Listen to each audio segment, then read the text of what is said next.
When was the last time you were able to swim in one of Nairobi's rivers? For most city residents, the black, filthy and smelly water is all they've ever known, as unscrupulous businesses and landlords empty raw sewage in the rivers.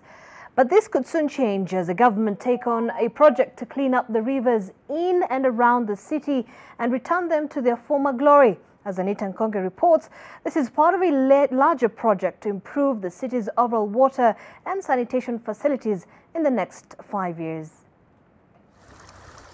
They say where a river flows, that is where you'll find life.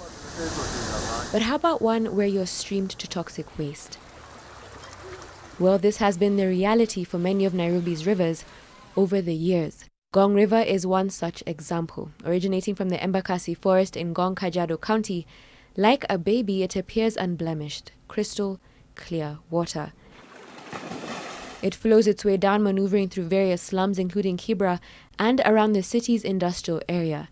By the time it terminates its journey, it's a flow of toxic waste, laden with raw sewage and other forms of contaminators, toxic ones as well.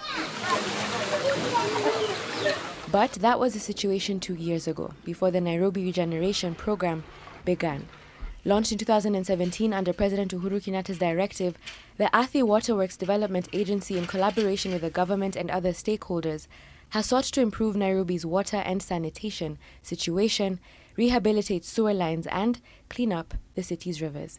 One of the major components of this program was to fix broken sewer lines, to ensure that the unsewered estates, i.e. where we are in Roysambu, get reasonable sewerage infrastructure invested in, so that we move away from indiscriminate disposal of sewerage wastewater to be able to divert it to the right processing spaces, away from polluting the water bodies, which has been hitherto the normal occurrence in Nairobi and the surrounding areas. In 2019, Athi Waterworks undertook to clean up Ngong River after years of the pollution. Prior to October 2019, the river was really clogged. It was full of solid wastes. You couldn't differentiate between the river and the land adjacent. Cases of flooding were very high because the water couldn't flow anywhere. The wanting situation was aggravated by the increased human activity and encroachment, which tagged along with it activities that crowded out the hopes and opportunities of a clean, uncontaminated natural resource.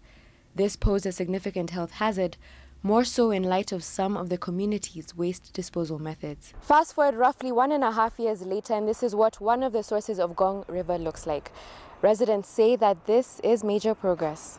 Iko na tofauti sahi, by the way. Sahi hata unaweza kaa hapa kando, unaweza kaa tu kule kitu. So far, 12 abolition blocks and 3 kilometers of sewer lines have been laid in Kibera. Garbage disposal points and boreholes have also been put in place, and over 200 youth employed to help clean up the rivers. 7 river crossings have also been rehabilitated across Ngong, Riraka, Mathare and Kibarage rivers. However, there are still some challenges despite the noticeable progress.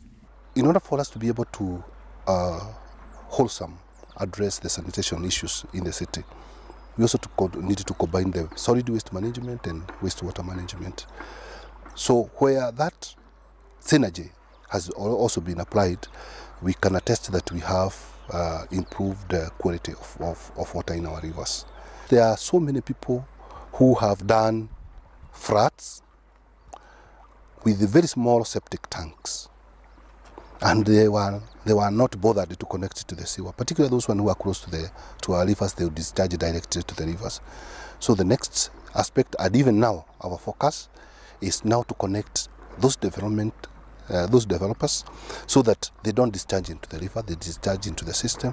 Additionally, insufficient funding remains a major hindrance to the expansion of sanitation infrastructure in Nairobi. For now, we have partnered with our development partners, the African Development Bank and the French Development Bank. We have in place about, under the 2 programs, we have 20 billion this financial year to be able also to boost the efforts that we are doing and connect many more people and improve on the sewerage infrastructure. The investment that we are making are leading us towards attaining what targets we have set for ourselves. Now, there isn't too much time to get to 2030, where then we are looking at universal access to both water and sanitation, as we have signed on to the SDGs as a country. But I would say with the increased investment that the government is putting in, we are moving towards that target. The ambitious program seeks to remedy what has been a conglomeration of years of a myriad of issues that has seen the capital suffer the bitter fruit of old and weakened sewer systems, lack of water, and heavily choked rivers that have turned into more than an eyesore. The aspiration is a more promising and palatable situation in the next 5 years. Anita Nkonge, NTV. There's a quote that says that the earth is what we all have in common. We must take care of it. Thank you, Anita, for that report.